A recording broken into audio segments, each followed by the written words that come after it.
Okay, let's look at some terms, guys. The term alienation most directly refers to what? What do you guys think?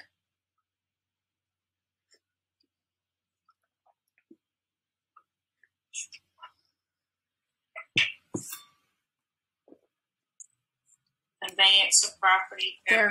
There it is. B, conveyance of property. Absolutely. Fred is considering purchasing a vacant lot. He inspects the property and finds a well-worn path across one side of the property. Fred would have what type of notice? So remember, there's 3 different types of notices regarding a possible easement across the property. What do you think, guys? Is it an actual notice, constructive notice, inquiry notice, or no notice?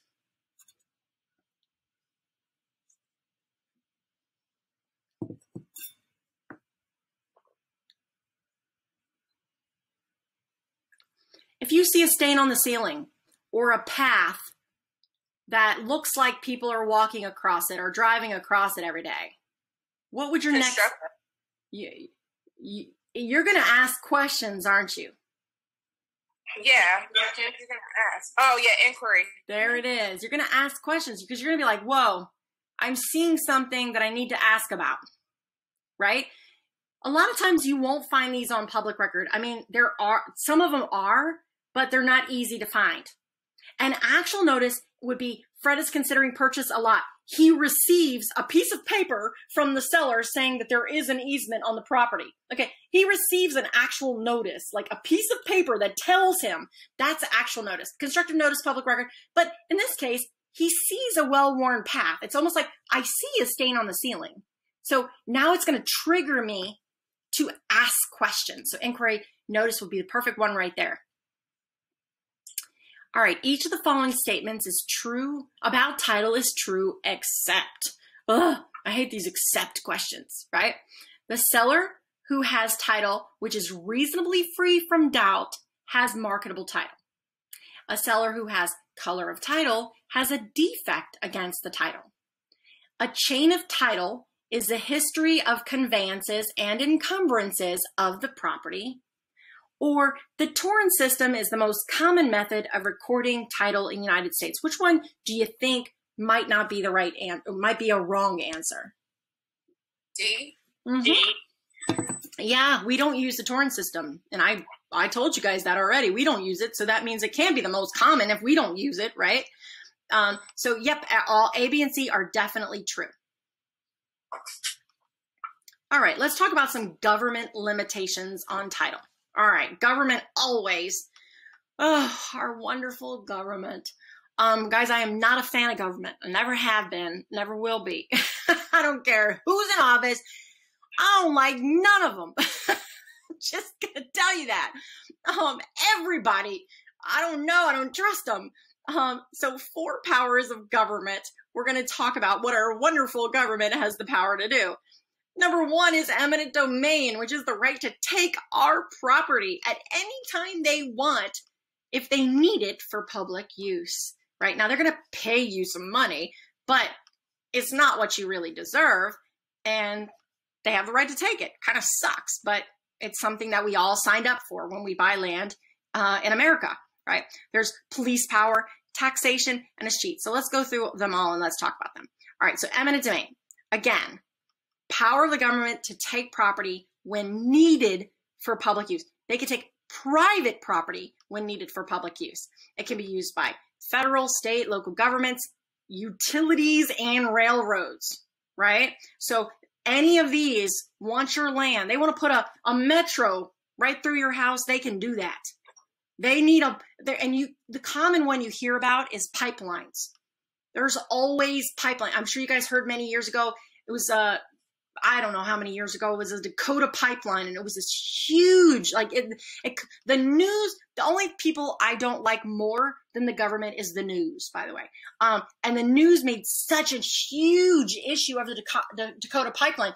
They were just like 24 hours a day. We were all sitting by watching what was happening. Oh my God, they're spraying water hose, at the people. Oh, they're terrible.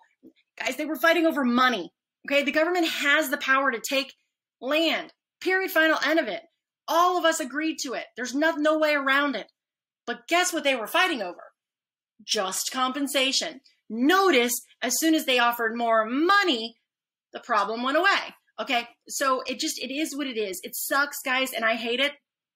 But at the same time, like, if they had to take my house and they needed it for public purpose, you know what? I'm going to go find some other land. It is. It sucks, but it is what it is.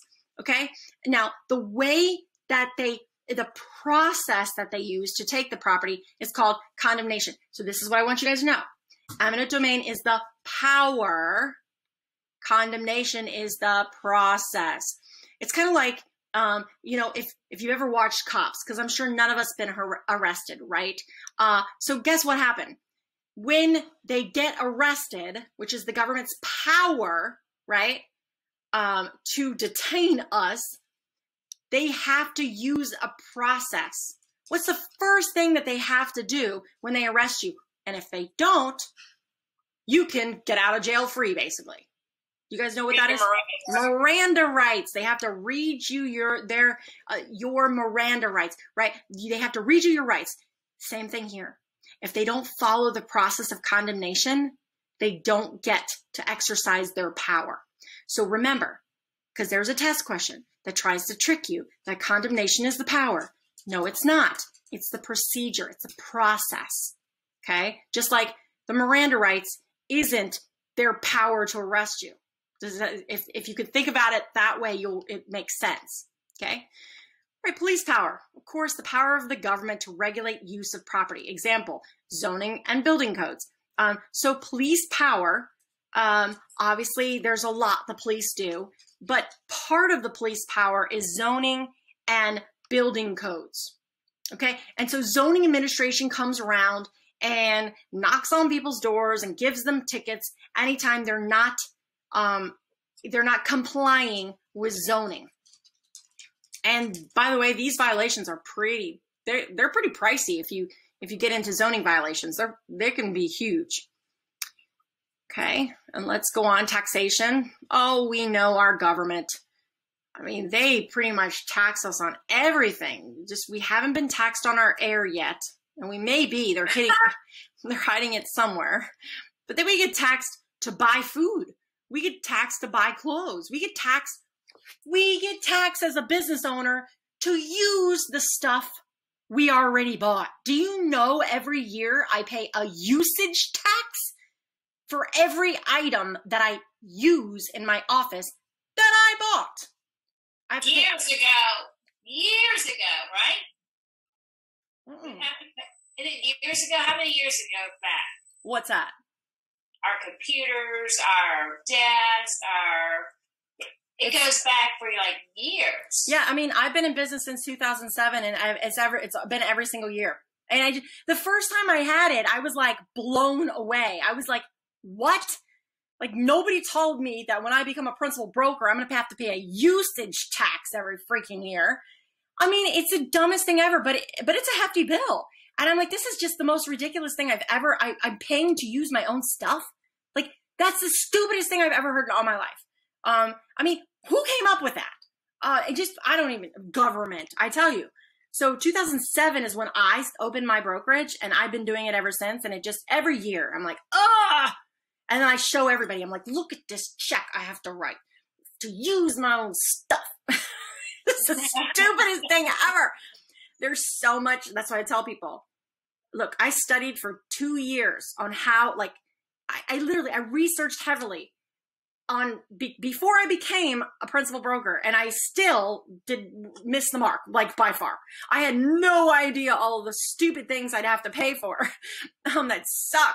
And the government likes to just make sure that you're poor, right? Like, they just want to make sure that they take everything from you. So it is what it is. Taxation. I agree that everybody should pay their taxes because we want to make sure the teachers get paid and the policemen get paid and the firefighters get paid and all the other things. We want to make sure there's no potholes in our road and that they're taking good care of things. I agree 1000%. We all should pay taxes, but I think also we should pay our fair share. I don't believe that anyone should get pay significantly higher than other people. It's just, I don't know. You should only pay what you should have to pay. Everything else you should not be paying for, which is why when you get your real estate license, you will get a good CPA that'll help you. Other than that, you will lose a majority of your profits, guys. You just watch what happens. They will take every last penny from you if they can. So have yourself a good CPA so they'll help you avoid all of those crazy things that the government will come after you for. But some things you can't, like usage tax. Oh my gosh. All right. So if not paid, obviously your property is sold. And of course, now this is a question too. It becomes a lien when assessed, not when due. So as soon as that bill comes out, that's when the assessment begins, not when it's due. All right. And the reason I'm saying that is because there's test questions on prorations. So for example, if Mr. Seller paid the full year's taxes and then Mr. Buyer is moving in July, then Mr. Buyer is going to owe Mr. Seller for the last, depending on when they moved in, months of the year that the buyer will be living in. So they're prorations. So you're going to see stuff like that on this, but it's not really big, but I'm just letting you know, just remember that. All right, a sheet. Okay. I always remember this word because of the word cheat. And I always think, who's going to cheat you? The government. Okay. But in real life, guys, this is actually not a bad thing. This is a very good thing. It's just, that's how I remember it. I see the word cheat and I think government. And that's how I remember it. So the power of the government to take property when an owner dies without a will and no known heirs. So if a person owns property and they have no heirs, known heirs, and there's no will, what's the government supposed to do? It all goes to the state, okay? And I don't recommend anyone do that. Everybody should have a will. Give it to charity, for the love of God. Don't give it to the government. They don't deserve it. I don't care what branch of government it is. I don't care if it's a state, federal, none of them deserve it. So please have a will or have heirs. But it's a good thing. We can't have property ownerless. So I'm okay with this one. But like I said, I remember it by the word cheat. And I think the government. That's how I remember it. So hopefully that'll help you guys remember. But basically it goes back to the state. Yes. If yep. owner dies. Okay. Mm-hmm. So if you own real estate and you die without a will and you have no known heirs, what are they supposed to do with that property? Mm-hmm. Right? So it makes sense. We're not going to just leave it ownerless. We're going to make sure the state gets it, takes care of it, and then sells it to somebody else. That's why it's really important for people to have a will, because we don't want the state to take our property, right? We want to make sure it goes someplace where it'll, be a good thing, some kind of charity or maybe a friend or, somebody else that you know. Okay. All right. Chapter 2. Let's look at this quiz. The process. Ooh, I see a word that means a lot right here. Used to take property by the government when needed for public use is known as what?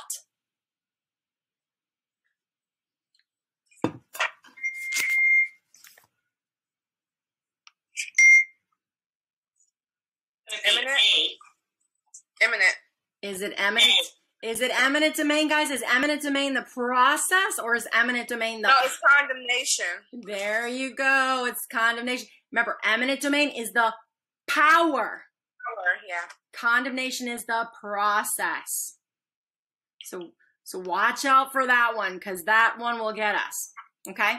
A city zones an area for residential use. This is an example of its use of what? What type of power would the city have to do zoning?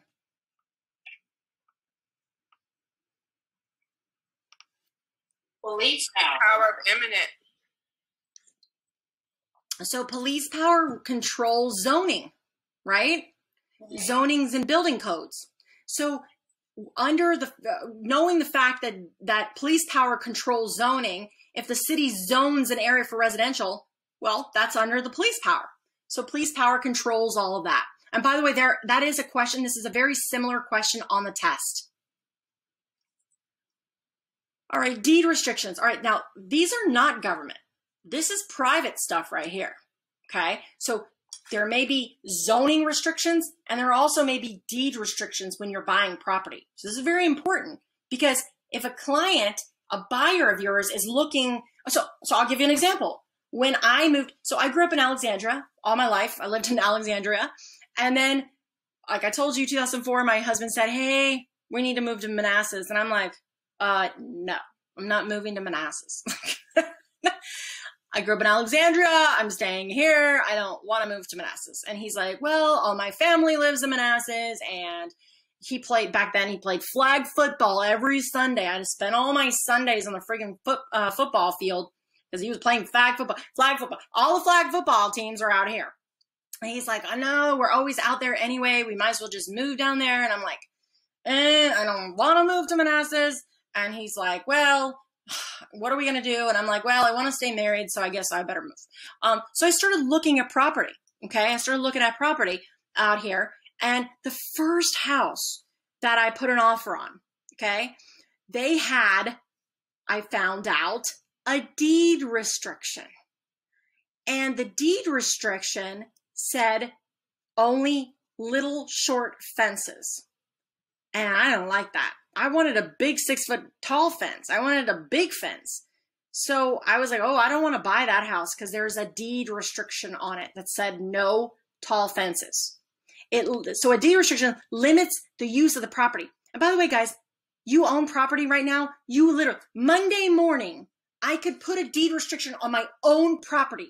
Let's just say no pit bulls, okay? I love pit bulls, don't get me wrong, but actually a lot of people, that is an actual deed restriction on a lot of properties, believe it or not. It's kind of crazy, but the poor pit bull, okay? My mom even hates them, and I keep telling her, Mom, you just don't understand.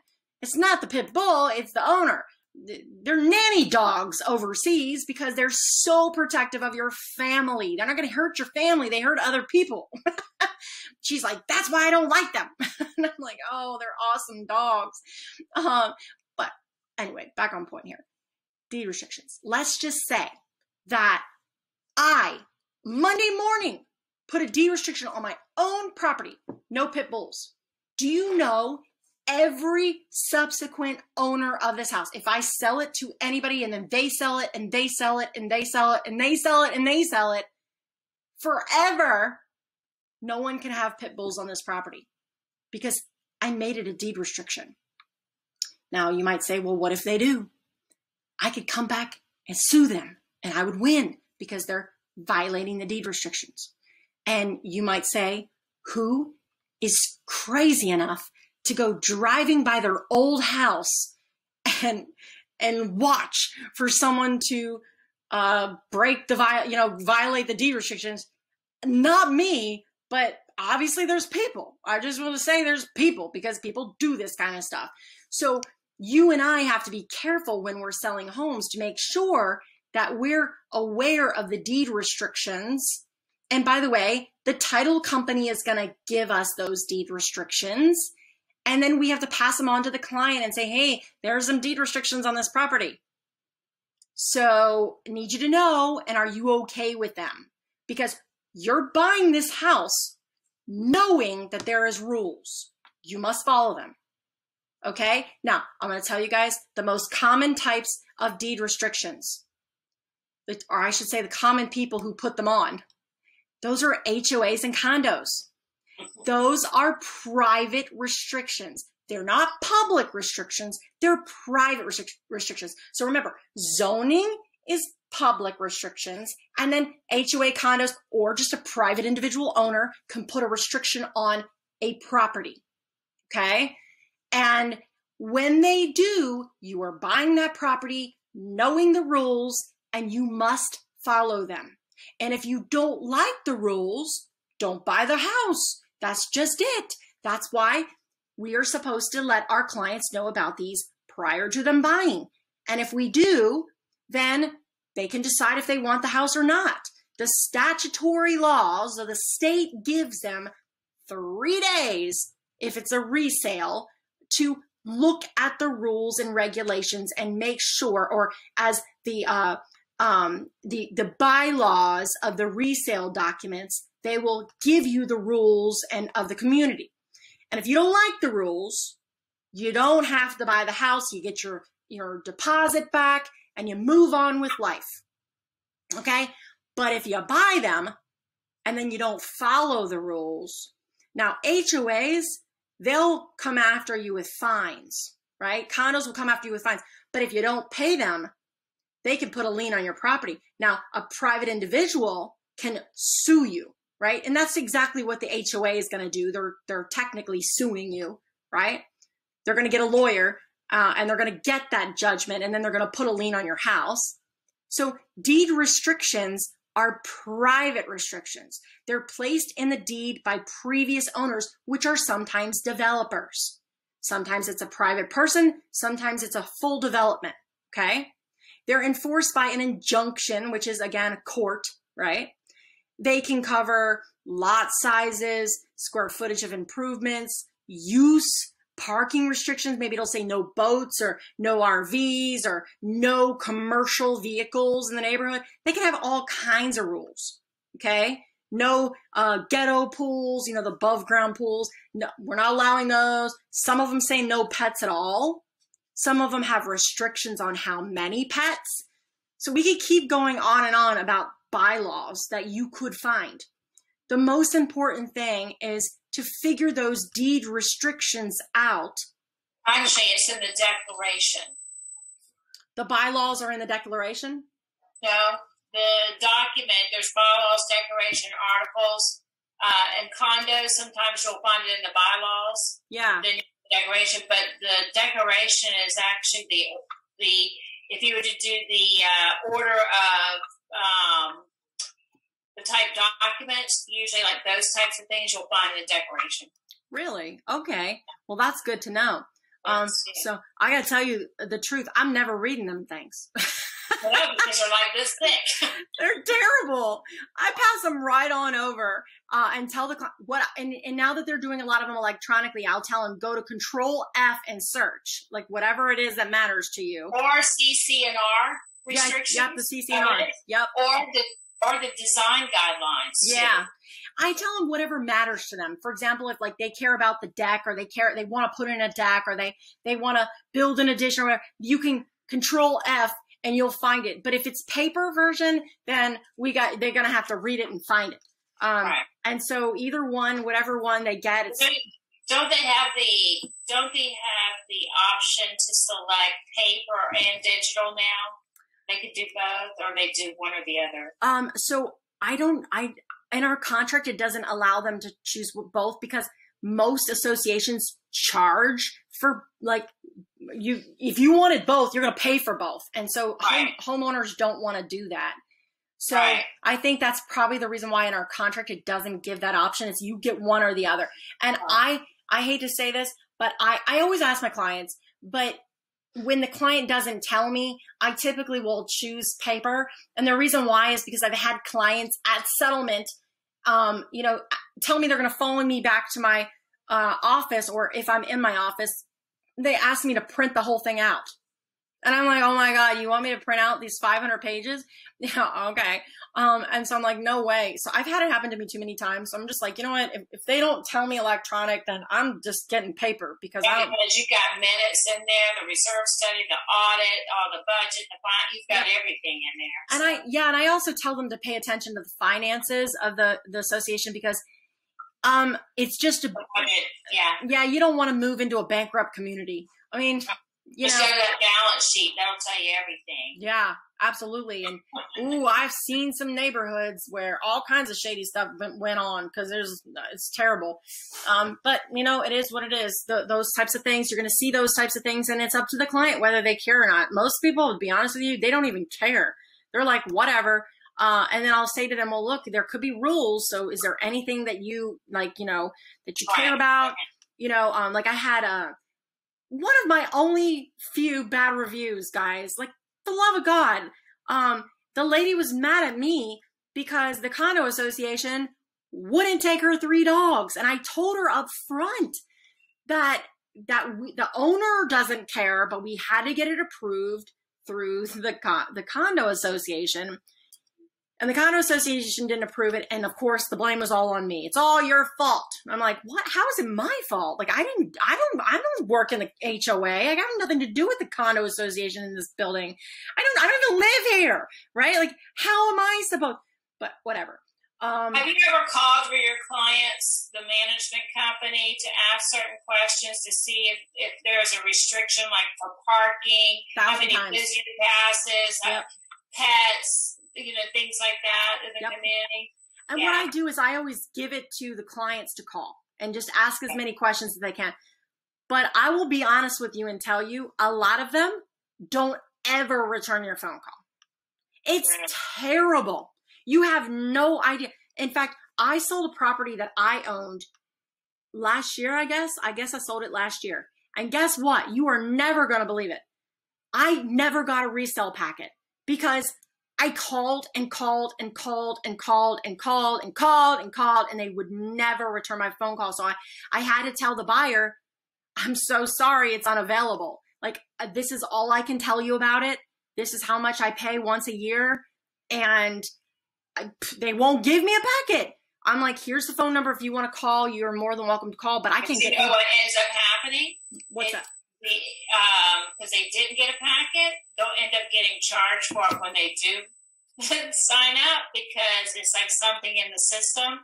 Yeah. So, but that's a shame because I've had realtors call me and say, how many parking spaces are there? We're over here. We see there's visitor. Is it open? Do you have to have it? I'm happy to give that information because I don't want them moving in thinking that they're going to have two parking spaces when they really only get one. Yeah, you don't want to have to deal with screaming homeowners. Like, I would way rather let them know. And I always ask them, do you have a place online where these are available that I can just go look up? So like I told you I have a Facebook page for our community. I uploaded all of the documents there that anybody that wants to look at them can look at them. I put the link to where they're all at. And so I said, hey guys, anybody who's interested in this community, here is the rules and regulations, so that they should know before they even, they don't even have to visit the community if they don't like what they see in there. Because no, my association's they're pretty good. We have Sequoia management, and they're okay. They're not bad, but not every Sequoia management office is the same. Like, not every office, even if they're like Cardinal or whatever, they're still different offices. Because like, I'm gonna tell you right here now, the one in Manassas, they are really, really not nice. Who's that? Which company? Sequoia. Ooh, they're terrible. I'm American Management. And I run AMV FPM LLC. So I used to work for Sequoia years ago. And it used to be small. Then when it grew, it got bigger. But I will tell you, like, between my sister and I, when we get those phone calls or those inquiries, or they want to know things, I manage, majority of my properties are in Manassas, the communities I manage and that I oversee. And I'll tell you, if I go from one property like George and Hamlet, I manage that community. Okay. Their restrictions in there are very strict. Yeah. You go to Point of Woods, we have all the Point of Woods. Yep. Same thing. They're strict. That's crazy. Point of Woods is strict. Especially the Lakeside. Oh yeah, Lakeside definitely. Lakeside 100, and you can tell because they're much nicer, right? Right. I can always tell when I drive in a community whether their HOA is strict or not, because you can tell. Are there houses that are a little bit out of date, or like their shutters, or they're not power washed or whatever? I can already tell that the HOAs are not that strict in those communities. If it's like there's a bunch of weeds in the garden or the grass isn't. You know what I mean? You can tell. But this is an interesting topic because I was always curious how realtors go about, educating the client or finding out for the client, because I think this is very important. So. Oh my gosh, it's very important. And if I know a client is like, if I've been to their house for some reason, or I know they're the type of people that don't they're really busy and they don't have take care of their property. Of course, when we drive in those beautiful communities that everything is like perfect. That's team. Yeah. You know Yeah. already it's not by personal choice. You know it's because there's a strict management that's making sure everybody's, keeping everything perfect. And I always warn them, I'm like, look, just by driving in this neighborhood, what do you see? Oh, everything's beautiful. Everything's perfect. Okay, that's usually not by personal choice. That's a sign to me that there's a very strict HOA. So I just want to prepare you for that. If you're okay with them writing you the nastygrams and making you update the property, but if that's going to frustrate you and you're not going to like it, this is probably not the community for you. Okay, we want to make sure the community matches their lifestyle, because other than that, they're just going to be unhappy, and then they're not happy with us, even though we have nothing to do with it, right? I always tell that one of my jobs is to preserve the value of the community, and that's what you're seeing. So there's an appreciation for it versus not. So That's good that you recognize. You kind of get an idea of how they live now, how they're going to not like it so much. Yeah. If I ever go to a buyer's house and there's weeds in their garden and it's like kind of like not, it's not perfectly edged and stuff, I already know we're looking for a non-HOA, or we're looking for an HOA that's very relaxed. And so that's something that I kind of, in the nicest way, have a discussion with them about, because I don't want to offend them, but I also want to make sure, like, hey, look, if you live in this neighborhood, you're going to get constant, like every week you've got to cut your grass, or you've got to hire somebody to take care of this. Like, what are your thoughts on this? And then they'll say, boards can change, and that could really pop. You go from one relaxed board to another type of board, and it's not going to be that way. Yeah, it could be. But I also think it's because you still have your board of directors in your neighborhood. Yeah. Yeah. And so, I mean, they still are a big part of that. And so if you have your neighborhood people that are like, on it, you know what I mean? And they're walking around and they're letting the HOA know, you can tell a neighborhood with really, really good, really strong rules versus the neighborhoods that don't have very strong rules. And of course, the neighborhoods that don't have it at all. I always tell people HOAs are a double-edged sword.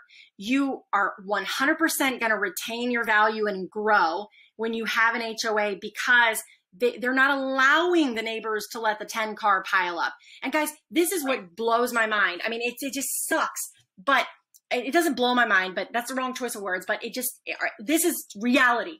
Do you know how many times I have pulled up in a driveway and my clients tell me, never mind, we don't want to go in. And here's a good fact for you that I received this morning from condos and HOAs in regards to the entire United States. It says HOAs and condos remain popular among U.S. home buyers during hot housing market. 100%. It says more than 73 million Americans prefer these housing options over not. I agree. So, and I'm going to tell again, when you are sitting in the car or your client is behind you and you pull up to a gorgeous house and they say to you, never mind, we don't want this one, let's just go. And I say, what is it? What is about the house? And they say, the neighbors. Do you see the chain link fences, or do you see all the trash? Look how terrible. They don't even cut their grass. When they're talking about the neighbor houses, and then I'm looking at a beautiful house, like beautiful landscaping that this poor homeowner suffers. That's right. And they don't realize it, but they suffer big time. And I know it because I hear it all the time. Buyers are like, nope. And I'm like, but do you want to go inside? Do you want to at least see it? Again, beautiful house. This investor, okay, she had bought this house, and right here in Manassas, she redid the whole thing. It was gorgeous. The house was like top of the line, everything. But guess what? When you looked out the windows, the next one over, the next house beside it, I mean, the backyard was so terrible. It was kid toys everywhere. It was a mess. It was a freaking jungle. The front yard was like, had corn growing in the freaking front yard. And like, it was terrible. Like it was just a jungle. Okay. And the house needed to be power washed. And I'm thinking to myself, so someone's going to pay top dollar for this house to look out the window on either side at that. And I could not find any, like literally, I was like, no buyers that I brought there wanted to buy the house. Of course, obviously the house sold significantly under what she wanted to sell. And I told her, like, when you're buying an investment property, you got to pay attention to the neighbors. Your surroundings. That's right. That's right. Because it's not just the house that you're buying and fixing up. The neighbors matter, right? If they're not taking care of the house, then there's huge just mess everywhere. Nobody is going to want to buy your house. And that's the double-edged sword. That's the benefit. The bad side is you got to take care of your property. If you don't have the time or money to take care of your property, don't buy the property. Go live in a non-HOA or live in a small, like the house could be big, but a smaller lot that you don't have to take care of much. So this is what I tell people. I like to get an idea of their lifestyle and what makes sense and what doesn't. Can they afford, like, do they want to afford paying for landscapers and paying for grass cutters? Because I tell them, you'll need to put this in your budget. And then like, I don't want to. I'm like, well, then let's not look at these properties. Because, or do they like the townhouse condo style where they still have a separate driveway and a garage, but the association takes care of the landscaping? Heck yeah. Stuff like that. So, and nothing wrong with that whatsoever. I think land should be based upon a person's lifestyle. Right. Okay. And that's real. And then they're going to live happier. Okay. It's not just about finding the bedrooms and baths that they want. It has to match their lifestyle. If it doesn't match their lifestyle, they're never going to be happy there. So it's just, and to me, it starts with the neighborhood. It doesn't start with the house. It starts with the neighborhood. Do you want HOA? Do you not want HOA? Do you want amenities or do you not want amenities? If you're going to get amenities, it's going to cost you more. But if you'll use them, you're going to be happy. If you're not using them and you're just paying a high price, you're not going to be happy. So let's figure these things out before we start looking for houses. And a lot of people don't get it. They're like, well, I saw this pretty house. Okay, well, it's much deeper than that. I'll show you the pretty house if you want me to show you. But while we're there, you don't know what the HOA or the condo fees are before when you're showing them. Mm-hmm. It's just a matter if they're going to have those fees. So, like, we're single family. Mm-hmm. Of course, our fees lower than the townhomes and the condos. Yeah. But you don't know that until you get that resale packet, usually, correct? Well, or questionnaire. No. So the seller, okay. So when we fill out our listing agreement, that's one of the things I ask Mr. Seller, Mrs. Seller, how much is the HOA? How often do you pay? Do you pay quarterly? Do you pay monthly? Do you pay yearly? What's the balance? So they'll tell me, but I always find those numbers are a little bit off, but at least they're close. And so we give them a heads up of it should cost. Why? Because look, imagine that you have a client that the lender tells you can afford $300,000. Okay, that's a $300,000 detached, no HOA fee, no condo fee. Now, if you throw in a condo fee, their approved value goes down significantly. So they're probably going to be like, depending on how much the condo fee is per month. I mean, it could be down to $200,000 that they can that's all they can afford. So I need to know upfront what the fees are, and if they're higher than normal, or even if they're $50. And my client was approved at $300,000, but now there's a $50 HOA fee. I have to call the lender and say, hey, you approved them at $300,000. This is $300,000, but it has a $50 HOA fee. Can they still be qualified? 9 out of 10 times the answer is no. They would. What if the association, because I do the budgets, what if the association has a special assessment? Oh yeah, so we'll get those in the resale package, and those. Okay. And so our sales contract says that the seller is responsible for the special assessment. Okay. Yeah, so we need to make sure that gets paid. So as a buyer's agent, I'm really on top of that, making sure it gets paid. All right, so let's go on, guys. Chapter 3, private limitations on land. All right, so we talked about encumbrances. That's part of your bundle of rights. Remember, that was one of those E's. You have the right to encumber your property. Now, there's 3 different types of encumbrances, and one is non-monetary, not non-money, and the other one is money. Okay. And so we're going to focus on this money first, and then we're going to go to the non-money. And guys, I don't put restrictions as an encumbrance. Susan put this in here.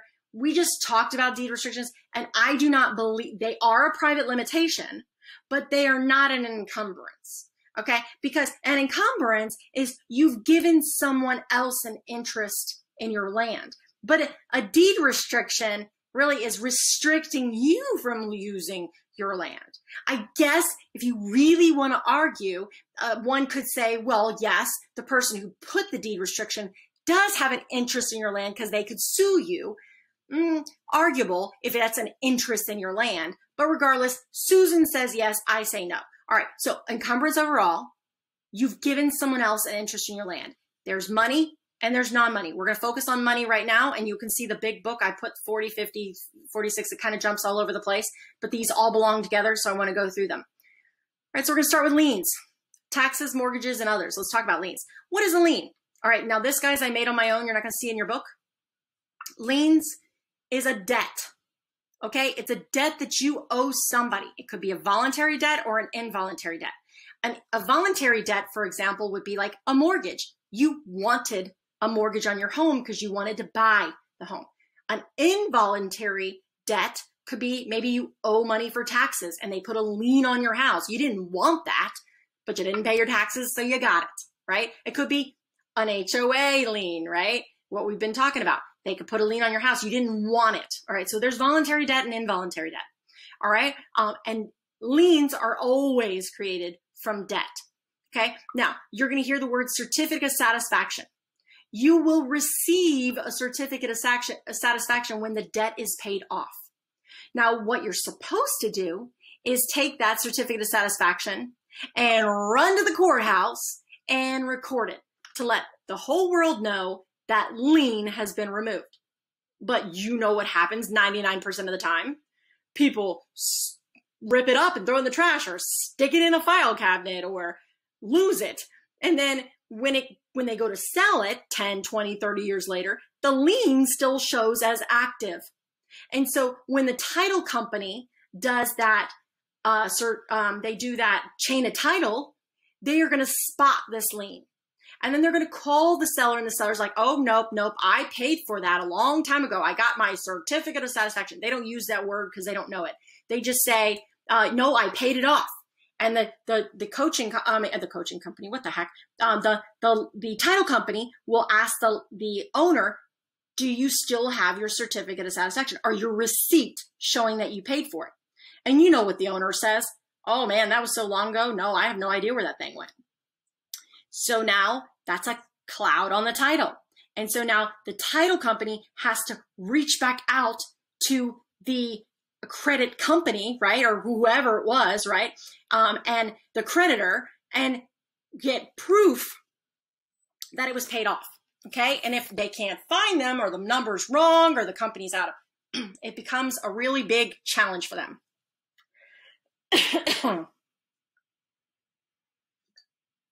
Okay. Liens are always paid off in the order in which they were put in. So for example, if I bought the house in January, and January 1st, I put a mortgage on it. It's a voluntary debt, right? It's a voluntary lien. I want that mortgage because I want to buy the house. So January 1st, I have a mortgage. A couple months later, I don't pay my car bill, and the car company puts a lien on my house. And then a couple months later, I don't pay my HOA, and the HOA puts a lien on my house. Now I go to sell my house. They're going to pay them off in that order. My mortgage first, the car loan second, and the HOA. Now, why does this matter, guys? It matters because if there's not enough money, and let's just say it goes to foreclosure, the end people don't get paid. After they run out of money, everybody else gets wiped out. Now, if they're selling voluntarily, well, they're going to have to bring that extra money to the table or not sell at all. Okay. Some creditors will let them do personal liens where they can pay even after they sell. Some do not. Okay. And by the way, when you ever get a sale that won't pay off all the liens, that's called a short sale. We do so many of these every year. What do? We negotiate with the lien holders to get them to reduce the balances so that I can pay them off. So let's just say, for example, the last lien holder is an HOA. And let's say the owner owes $500 to them. Okay, but we don't have $500 to give them. We have $200. I have to then send in a hardship package, reach out to that HOA and say, look, really, HOA, you have two choices. They're going to foreclose because they can't afford the property anymore. And you're going to get wiped out and get nothing. Or you can work with us, let us pay you off at $200, call it, paid in full, reduce the balance to $200 and just let us go. Which is your choice, right? And again, some of these take months to go through. But anybody who's smart is going to go ahead and accept the payoff, because if that house goes to foreclosure, they're not getting nothing, okay? So it's always in their best interest to negotiate and get a lower amount and get something versus nothing at all. Typically, what I try to do is get all three to reduce so that all three can get paid, okay? That's my goal, because I want everybody to get paid something, but nobody's going to get everything because the property has obviously reduced in value. Okay, there is already more for short sales and foreclosures this month than there have been in many, many, many years. And guess what, guys? That will continue. It's coming. What is the reason for that?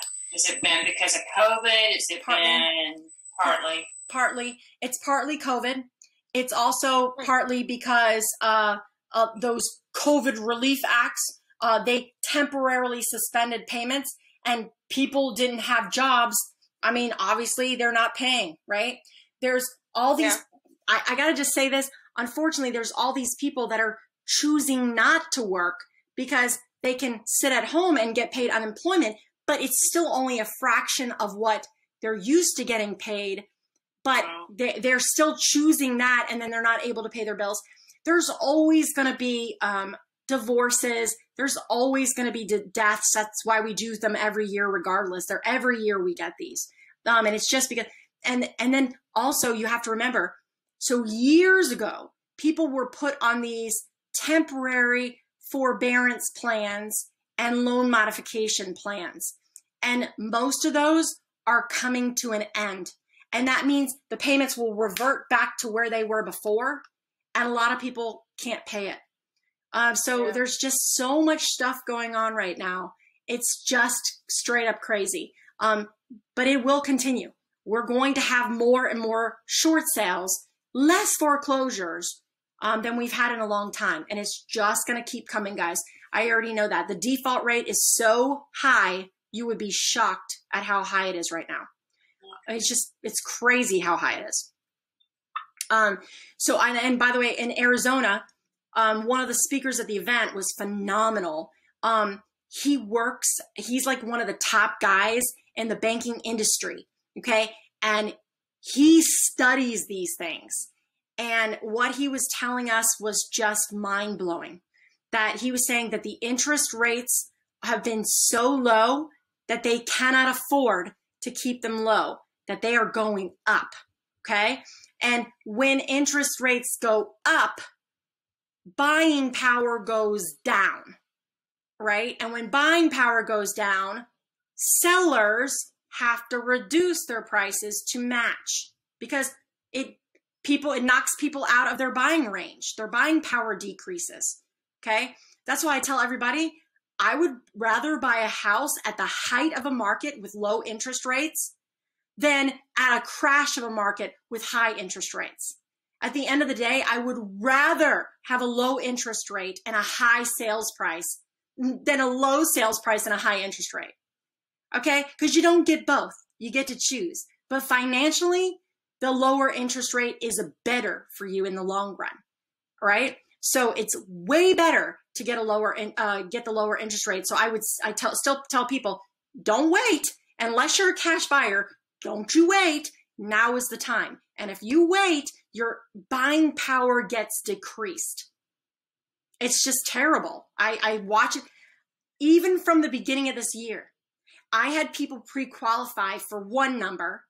Months later, because the interest rates have gone up a little bit, they couldn't afford those same houses. And now they've been knocked out of buying completely. So it's really sad, but I see this stuff happen all the time. And it's just the way it's always going to be that way, but this is the way it is. All right. So liens are always paid off in order. Don't forget the liens are always paid in order. Now there's 2 exceptions to that rule. Okay. Taxes. Of course, the government's going to jump to the front of the line because they're little spoiled brats. They're always going to jump to the front of the line and always get paid first. Okay. Again, I know our teachers and our policemen and our, all those people need to be paid, and I totally get it. And I want them to get paid. In fact, I wish that they could have a huge salary increase. But that would mean the government officials get less money. And of course they're not going to do that. So that's just the end of that. So taxes jump to the front. So there could be 20 liens on that house. They're going to jump ahead of all of them. All right. The second lien that jumps is called a mechanic's lien, but it does not jump to the front. It just jumps. All right. So let's talk about that. All right. A mechanic's lien only jumps. Let me see if I wrote down the dates. Yes, here it is. So I made this too, guys. You're not going to see it in your book. Here's a perfect definition of a mechanic's lien. So let's say you want to build a deck. January 1st, you call some contractors. February 14th, you choose the contract and sign their agreement. June 1st, they deliver the materials. June 30th, they finish, but you don't pay them. Okay? We just don't pay them because we spent all our money on 4th of July party. Or maybe we ran out of money. We just don't legitimately have the money, or maybe we don't like their quality. We just didn't like what they did and we just don't want to pay them. Okay. So they sue us September 10th. Okay. Sorry guys. My husband just walked in the door and that means they're going to bark like crazy. So we sue them September 10th. Okay. And they win because obviously we didn't pay them, right? So they win the lawsuit. They get a lien on us. The lien, now, in a typical lawsuit, if this was not a mechanic's lien, the date of September 10th would be the date that they get. Okay? And so whatever's in front of September 10th gets paid before, and then whatever comes after September 10th gets paid after. But in a mechanic's lien, Virginia says they can jump back to when they delivered the materials. Okay, now that's Virginia only. If you go to Ohio or Maryland or any other state, they might have a different date, such as the date you signed the agreement or the date that it finished. Okay, all of them have different dates. Okay, but I'm just telling you what Virginia says. It's the day they deliver the materials. So in this case, the September date would be filed for June 1st. Now, if there's no other liens put on in between this time, then the mechanic's lien, the contractor didn't gain anything really. But what happens if after June 1st, I also don't pay my car bill, and I don't pay my American Express bill, and then I don't pay my HOA, and I'm getting all these other liens? Well, this law puts the contractor at an advantage because it can jump before those. Now, it's not jumping to the front of the line. It's just jumping to the day they deliver materials. And if there were other liens in between that, they would jump ahead of them. Does that make sense to everybody? Mm-hmm. All right, awesome. All right, now let's talk about non-monetary, non-money making encumbrances. First one would be an easement.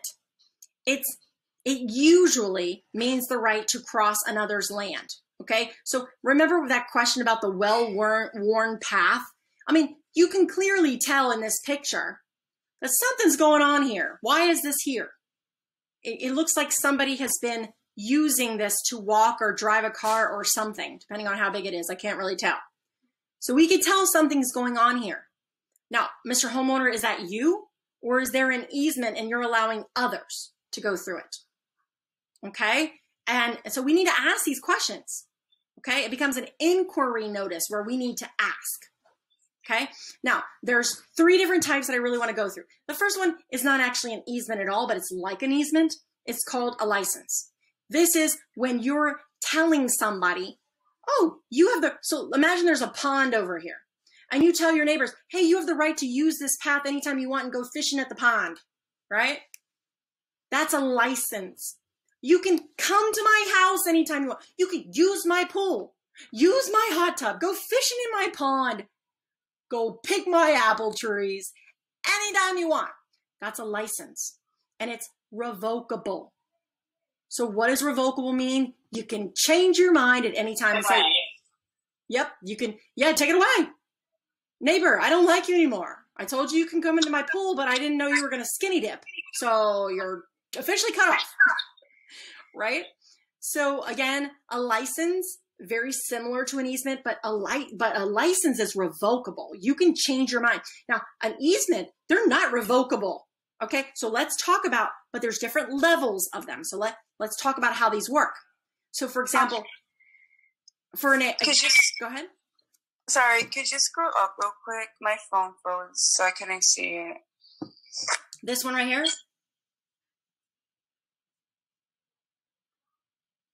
Hey, did we do the encroachments? No, we didn't do the encroachments. Oh, so we okay, we haven't got there yet. Oh, okay, sorry. Oh, that's okay. All right, so good. I haven't got there yet. All right, so easements. License, you know this, but an easement in gross. And by the way, somebody mentioned it earlier, I can't remember who, but utility lines. Absolutely. That's a perfect example of an easement in gross. Okay? Easement in gross, they're in writing, but it dies when you sell your home. So for example, I could give somebody access to my pond, right? I can even give them in writing and make it an easement in gross. But when I sell this property, that easement goes away. Same thing with utility lines. When the utility lines itself don't go away, but the contract that we've signed, it follows us, right? It follows us. So the utility lines themselves stay, but the agreement comes with us. The new owner doesn't have to take over our bill, right? They get a new agreement. Okay. Now this is the big one. An appurtenant easement runs with the land and stays forever. Okay. And look at my terrible drawing here. This is my terrible drawing. All right. Here's a road, guys. Here's a driveway. Okay. So if either one of these people want to get to their house, this is called a landlocked situation, or they call them flag lots. I don't know who came up with that. I guess because it looks like a flag. I don't know who came up with that. But I just call them landlocked because this guy is locked. His land is locked. There's no road going to his house. He is forced to use this guy's driveway because he doesn't have a way to get to his house. He is called the dominant estate.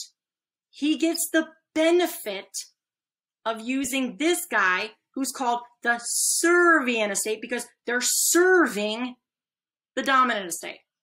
Okay, so this dominant estate uses the servient estate's driveway. This goes on forever, guys.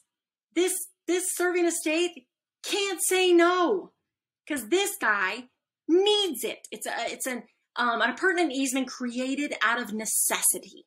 It is needed, so there's no choice. So the dominant estate could always tell the servient estate, hey, I want to build my own road. I don't need your easement. But the servient estate cannot say to the dominant estate, I don't like you anymore. You can't use my driveway. And guys, once this is put in place, it stays forever. Now, there are ways to make it go away, okay? But number one, most importantly, the necessity has to go away. And then you would have to go through court. You'd have to go through court to get it removed, okay? How does that work with pipe stems? Yes, pipe stems are still easements. Right. And they're appurtenant easements. Right. So like you've got 3 houses and they're all on a pipe stem. You've got, so what does it say in their, it probably wouldn't be in their sales agreement, it'd probably be in the, no, it probably would be in there as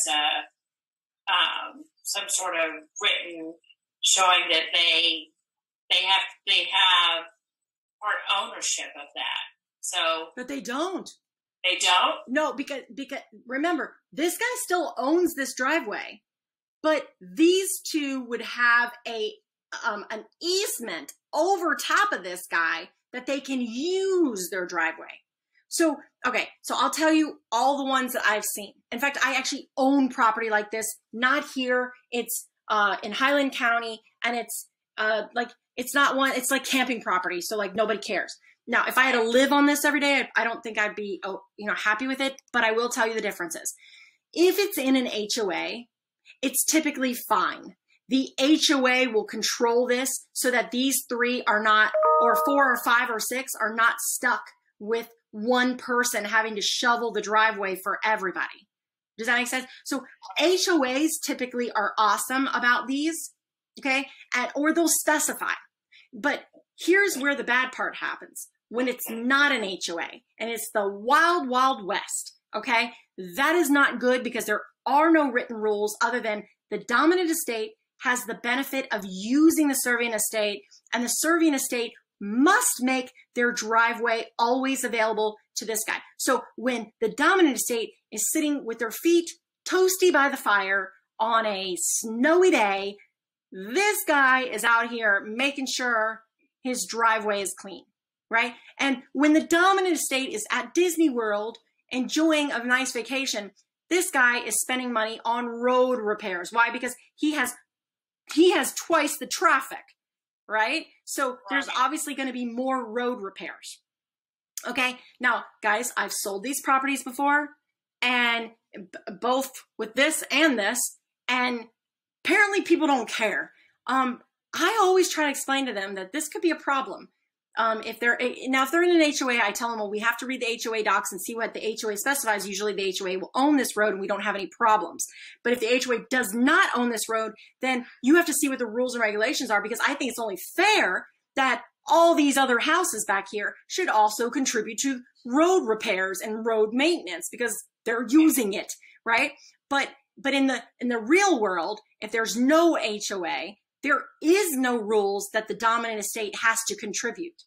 You have to hope that they're a nice person and will contribute, but there's no rule saying that they have to. There's no law saying that they have to.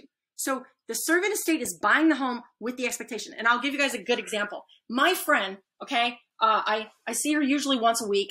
Literally, I talk to her every single day because she's my friend from high school. I have a group from high school, crazy enough.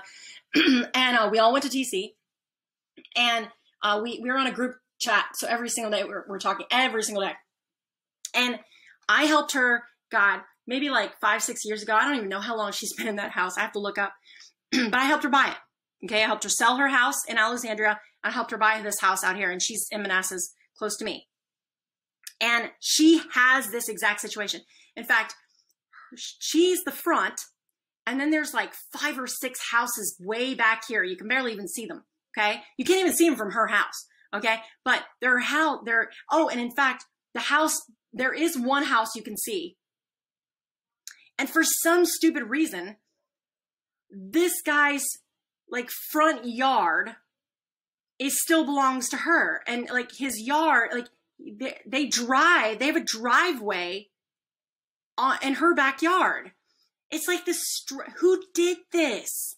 Like, who did this? Why didn't you just stop her land and start their land before their driveway? I don't know. It was just the stupidest thing, but she loved the land. She wanted the 1 acre lot because she's like me and has a ton of freaking dogs, but she has more than me. Okay. And she loved it. It was a 1 acre lot, and she loved all the land for all of her dogs. And we all know that dogs just stay by your freaking side anyway. It's not like they're out in the backyard playing by themselves, but we all seem to think we need land for them. And then they don't even go out there. They want to stay beside you in the house, right? That's kind of stupid. But regardless, she bought this house, the big 1 acre lot, and she put her fence right before the neighbor's driveway. But the neighbor driveway actually belongs to her too, which is weird.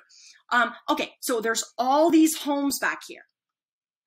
One day, I don't know, probably 3 or 4 years ago, she calls me up and she says, I came home from work and you are not going to believe what happened. I was like, what?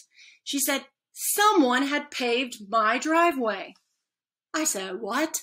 Who would pave your driveway? She said, I don't know. But the worst part is they put the bill on my door. I said, what? You mean to tell me someone called and got the driveway repaired and then they stuck the bill on your door? And she said, yes. I said, well, it's obviously one of your neighbors.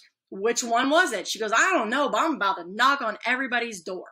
I said, well, I mean, I know it's your driveway, but why don't you ask if they can all contribute? And then let's go from there first. Okay, let's just see what they say. And I said, then we'll go for the next step. So, and I told her, I've got some good ideas for you, but right now, let's just see. Well, she did. That night, she went and knocked on everybody's door. And believe it or not, everybody agreed to pitch in. So it was pretty awesome. But they didn't have to do that. But they all did, which is awesome. So she got really lucky. All of them really split the bill. And then they all got the brand new driveway. And she found out that the one in the back was about to sell their house. And so they just took it upon themselves without even knocking on her door or telling her that they were going to have this paved just because it'll, you know, make their home more desirable. And then they had the audacity to stick it on her door.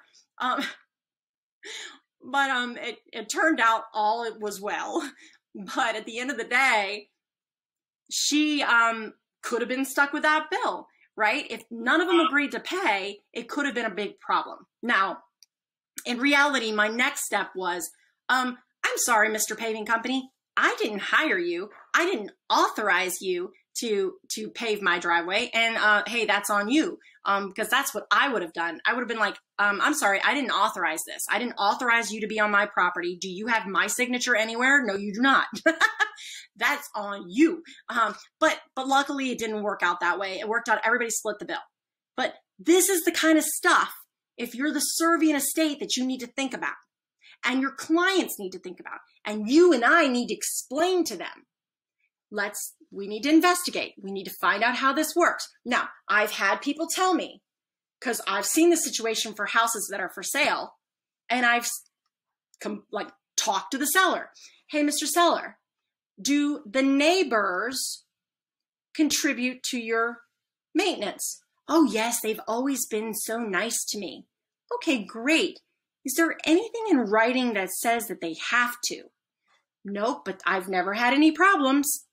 I hear ya, but what if they sell to Mr. A-hole, right? You know, Mr. Jerk may not agree. And just because you have really nice neighbors now doesn't mean you're going to have really nice neighbors later.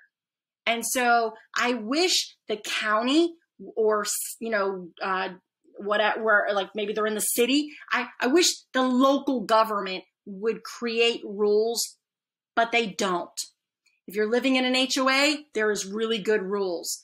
But when you're not, it's the wild, wild west, guys, and you never know what to expect, which is, I tell people, just think deep before you leap into this one. If you're okay maintaining that road, and remember, the more houses that are back here, the more traffic that's on that road, and the more likely you're going to have more frequent road repairs, right?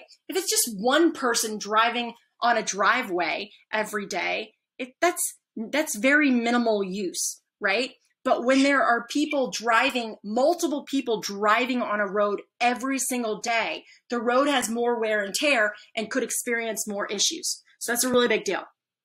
All right, we're going to talk more about easements tomorrow too, just to let you guys know. So we're going to see more, but removing them, a judge can remove, okay? Remember this dominant and serving estate, they can merge together. One can buy the other out. Okay, if I'm the serving and the dominant, I don't need an easement over myself, right? So we can, if I buy both of these estates, then I can merge them together and remove the easement myself. okay, because I don't need it over myself. All right, the dominant estate can release the serving estate, but not the other way around. Remember, the one who's serving can't say, hey, I don't like you anymore. But this one up here can say, sure, I'll let you go. And then remember, we talked about when the necessity is gone, you could then ask a judge to remove it. If you try to ask a judge to remove it before the necessity is gone, you're going to get shot down. All right, now, Karen, we get to go into encroachments. Now, the word encroachments, I always look at that middle word in the middle, roach. Ugh. We hate roaches. Yuck. Okay? Now, what is a roach? Well, the definition of encroachments is almost the same as a roach. Unauthorized. Yeah, we didn't invite them in.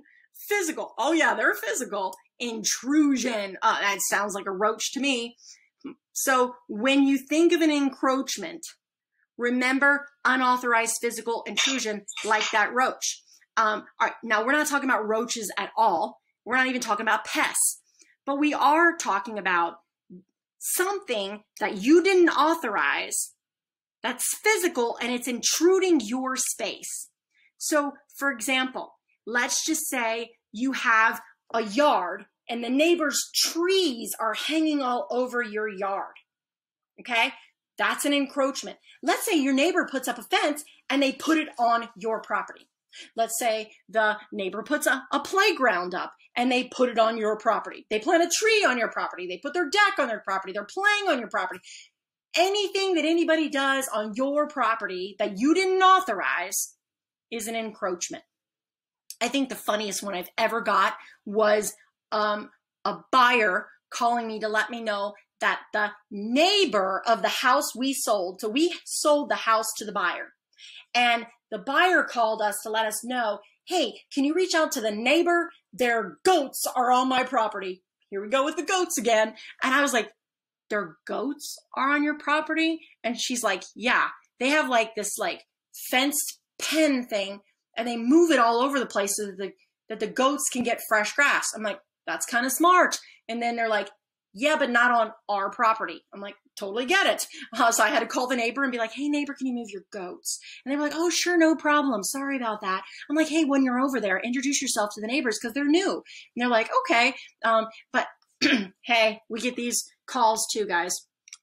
So someone is trespassing on your land. And it could be an airspace nuisance, right?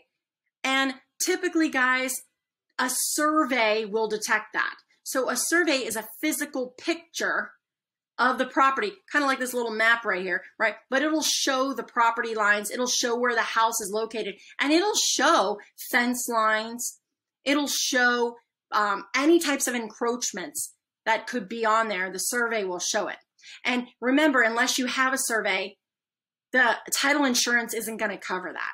It's just up to you and me to move it for the neighbors. Really, I never ask a neighbor to move something. I just move it for them. Because other than that, I'm going to get a fight, and I don't want to fight.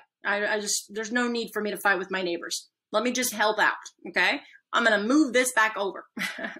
This is where it belongs. Okay, so by the way, that is another type of encumberment. Why? Because if I'm allowing the neighbor to put their fence on my property, at a certain point in time, they could claim ownership of that land. Okay, and we're going to talk about that more tomorrow. Okay, all right, so let's get into some math, some basics. And this is probably skipping back, guys. I don't know, but this is my slides. This is what they put it next. There's some math, because every day we have to end with a little bit of math. I don't know why. Especially considering there's only like 5, 6, 7 questions, maybe 8 if you're really lucky that day, guys. But everything else is all there.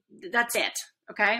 So numerator is the top number. Denominator is the bottom number. In case you want to know a little bit about fractions, divide the top number by the bottom number. Like for example, 1 divided by 4 is 0.25.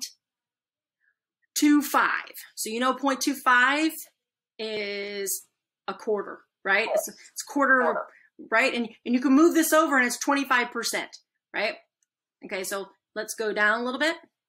If we're wanting to convert percentages to decimals, which we do a lot, right? A lot of times it'll say 25%. We need to know that that's 0.25. I just always look at moving the decimal this way 2 spots or moving it back this way 2 spots. And if you, as long as you know to move it 2 places over or move it 2 places back, you'll be fine. So for example, 37.5, what are we doing? We're moving it over 2 points and we got 0.375. Okay, or we could do it back that way. We're moving the decimal now over this as 37.5.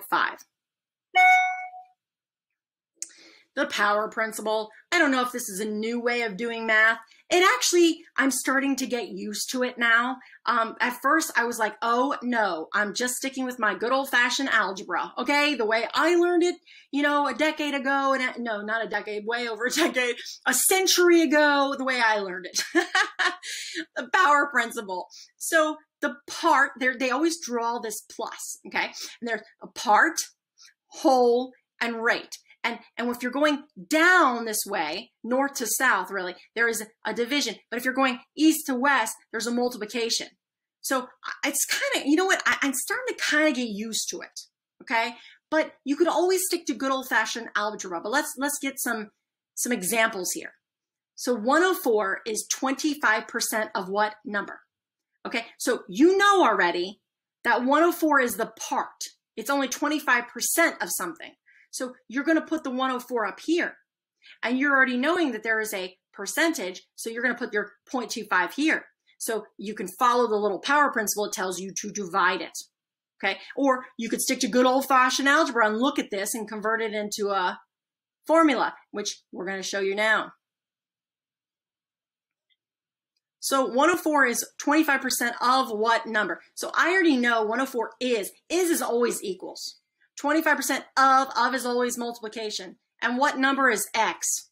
All right, so we got 104 equals 0.25 times x, right? And then if you take that 104 divided by, because remember, we got to move it over because obviously we don't know what this is. So then you have to 104 divided by 0.25 equals 416, which is the same result as above.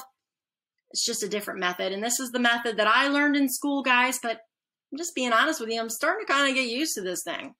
So I don't know. You can choose what you want to use. So let's look at some of these examples. So Charlie owns a lot which is 1,000 feet wide and contains 50 acres of land. We actually just had one of these similar questions, didn't we? So this should be easy. So let's take a look at it. He also owns an adjacent lot which is also it's 1,250 feet wide.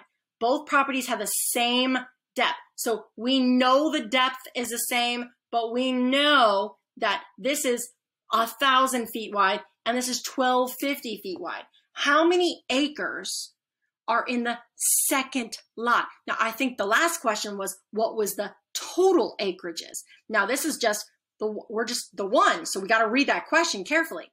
All right, so we know it's 1,000, right?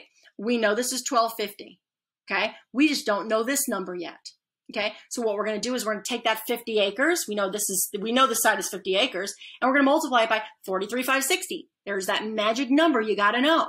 And we get 2,178,000 square feet. Okay, now once we have it, and by the way, here's the formula, so you need to memorize that formula. When you take the length, well, it's not really the length, it's the total square footage of 50 acres, 178,000 divided by 1,000, you get 2178. So now you know this number right here is 2178 for both lots. Okay, so then we can easily figure this one out now. It's just this number times this number, okay? And what does that get? 1,250 times 2, 2178. You get 2,722,500 square feet. Okay, we don't want to know the square footage. We want to know the acres. That's what they're asking. How many acres? They didn't say how many square feet. They said how many acres. So we have to convert the square footage into acreage. So now we have to do 2,722,500 divided by 43,560. And now you know lot 2 has 62.5 acres. Okay, now if they would have said what's the total amount of acreage, we would add the 50 acres plus the 62.5 acres and would have had the answer. But in this case, they just wanted to know this acreage. Okay, so we did that. All right, here's another one. Oh, this one looks exciting. Okay, a lot measures 100 feet. So a lot measures 100 foot square. Okay, 100 foot square, 100 foot by 100 foot. The local zoning ordinances requires a 20-foot front setback. So here's the front of the house, the front of the land, right? Here's the street, here's the front of the land. And you cannot build a house closer than 20 feet from the front line. Okay, so we know we can't build a house, so this has to be empty. Okay, and then there's a 10-foot setback on each side, so there has to be 10 feet on both sides away from the neighbor's lots. Okay, and then in the back, they want a 15% setback. So you can't build your property more than 15 feet, right? Or I should say less than 15 feet. What am I saying? If you can't have any building, anything built. So like if you wanted to put a deck up here, you can't, because right now there's 0 left to build. Now if there was 30 feet back here, right? And the zoning says 15 feet, then you'd have 15 feet to work with. Okay. But right now we're looking for what is the maximum square footage of a single story structure on this lot. What's the biggest house we can build? Okay. Well, we already know that 100 minus 10 and minus 10 is 80. And 100 minus 20 plus 15 is 65. So we know it's 80 by 65 is the biggest that the house can be. So you take that 80 times 65, you get a 5,200 square foot home. That's actually a huge one-level home. That's huge. And so that's what we have to do. And don't feel bad, guys, if you need to draw pictures, because I did. I remember drawing all over my little scratch piece of paper. They won't let you take it home. They won't let you bring one in, but they'll give you one. And some of them give dry erase boards. Okay, so don't feel bad if you have to just draw all over it. Whatever makes your life easy. Okay. An architect's floor plan uses a room, uses a scale of 1/4 an inch to 1 foot. So a particular room measures 4 inches by 4.5 inches on the floor plan. What would be the cost to install wall-to-wall carpeting if the carpet costs $3.75 per square yard? First thing that we have to do is convert the 4.5 and 4 inches into actual feet. Okay, because remember, it's 1/4 of an inch equals 1 foot. Okay, so we have to take that. Remember that 1/4 is 0.25 and the half is 0.50. So we know 4 divided by 0.25 is 16 feet. Now you might say, where did you get that 4? Well, here it is right down here, 4, right? Okay, 4 divided by 1/4 of an inch. That's the scale, right? So 0.25.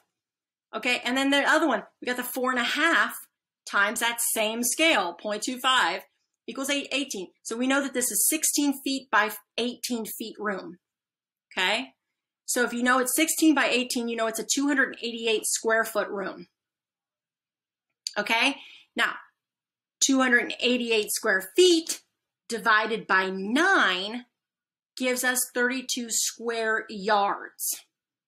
Okay, because remember, the carpet costs $3.75 per square yard. So we have to figure out what the square yards are first. So we had to divide it by 9 to determine that. And then when you take 32 square yards times the carpet cost, $3.75, you get $120.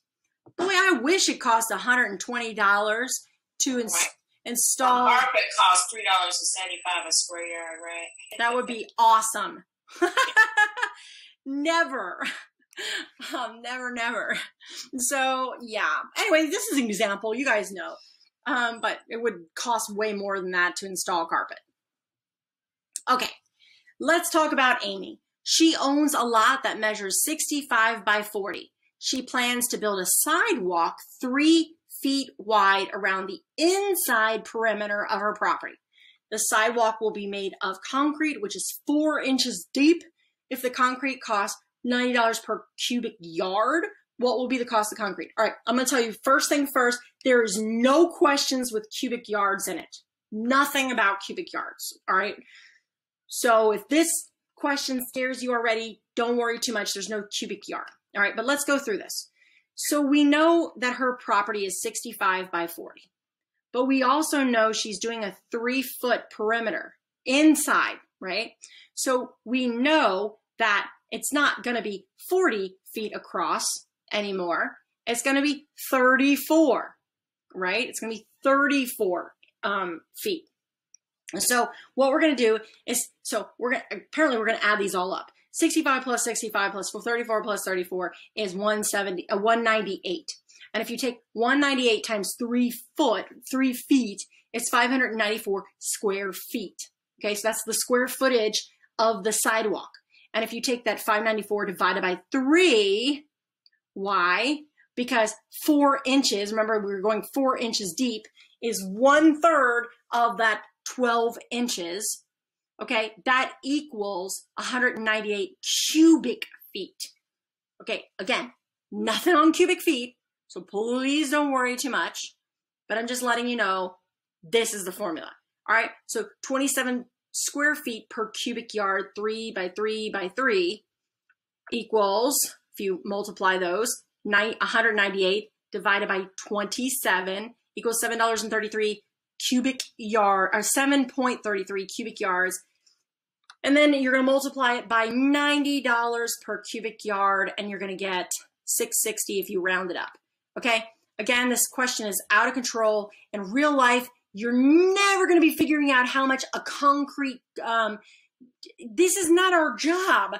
Okay? This is a contractor's job, and you're never going to catch me doing this. You're going to catch me calling a contractor and having them figure this out. So let's move on. Okay. Susan purchased a vacant lot for $75,000. She then built a house on a lot for a cost of $175,000. She wants to achieve a 7% profit on the land and a 25% profit on the house. Again, in real life, guys, nobody says this to us. Nobody says, I want a 7% increase on my land and a 25% increase on my house. No one. They will say, I'm looking for a profit of X%. Okay? Okay. But that's a total. Okay. I've never had anybody say to me, and I deal with a lot of investors, nobody said anything like this, but for question purposes, let's figure this out. So at what price must she sell the property to achieve her objective? So she bought the lot for $75,000. You know, she wants a 7% increase. That means she's expecting to gain $5,275 on top of the $75 she gets back. All right. Now we know she bought the house for $175,000, or she built it, and we know she wants a 25% increase. So if you take these numbers, 175 times 0.25, you get $43,750. Okay. Now you can add these two together, and that equals $49,000 plus add her original cost, $250,000. So if she sells that property for $299,000, she'll achieve her objective. Now you and I have to do comps to make sure that this supports, the comps support $299.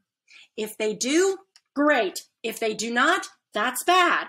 Listen, Susan, I really wish I could help you, but unfortunately, the neighbor houses are not achieving the 25%, or the land has not increased 7%. Okay. So we're going to have to work with these numbers here. You know, what are your thoughts? What can you live with? You know, these are the questions we would have to have at this time. But if the comps do support it, great. All right, let's look at Walton. Walton purchased a vacant building site and decided to build a new house on the site. The house will measure 35 feet by 75 feet. The construction cost will be $105 per square foot. What can Walton expect to spend building this house? All right, well, we got 35 times 75 equals 2,645 square foot house. Okay, so that's his house is going to be 2,645 square feet. And now he's going to pay $105 per square foot. So we're going to multiply those together. And it looks like in order to build his, his 35 by 75 foot house, he's going to spend about $275,625, roughly 276,000 is what I would tell him. Okay. So again, you could just see we're just multiplying things away, and this is, the typical kinds of questions you're going to get. The math is not that difficult. All right. What is Don doing? All right, let's take a look. Don owns a vacant parcel of land that measures 1,500 by 1,600 feet. He proposes to subdivide the land. The county requires him to have a minimum lot size of 1.5 acres for each home, and he's required to retain 15% of the land, be set aside for streets and public use, and 10% of the land to remain in its natural state. Okay, how many lots will Don be able to create with his parcel of land? All right, so let's take a look. 1,500 feet times 1,600 feet equals 2.4 million square feet. Okay, so that's how much square footage he owns, 2.4 million, okay? But he can't build on all of it. We already know 15% has to stay in its natural setting. So we're gonna 2.4 million times 0.15 equals 360,000. 2.4 million times 0.10 equals 240,000, right? So we have to subtract those two numbers because he can't build on the full amount. So we have to subtract these numbers because he can't build on these, okay? So 2.4 million, subtract, equals 1.8 million. Now, he can build on the 1.8 million, okay? Now, we're going to divide, since it's square footage, we have to figure out how many acres he has. So we have to convert the square footage to acreage. So we're going to take the 1.8 and divide it by 43,560. And that's going to give us a total of 4132 acres. So he has 41.32 acres. All right. Now, the county says each lot must be a minimum of 1.5 acres. So he's going to take these 41.32 divided by 1.5, because for each lot is 1.5 acres, and he equals 27.55. Now, we know this extra 55, he can't do anything with it because remember, it's a minimum of 1.5. All right. So we know at this point, Don can build 27 homes on this property that he owns. That's pretty awesome. So Don is in the business. All right. Oh, that's the end of section 1, guys. Aren't you guys lucky? All right. Now we do have some homework. Okay, so you're going to be doing some homework tonight, guys. You're going to spend the next 2 hours really doing your homework. And if you look in the big book, you'll see page 26 through 33, which is all test questions. They're all just practice tests. And I want you guys to go through that. And the reason why is because then tomorrow we can go through them and see if there's anything that you had any questions with. So I'm going to start tomorrow off by telling you, tell me about your homework and what questions did you, tell me about your homework and what questions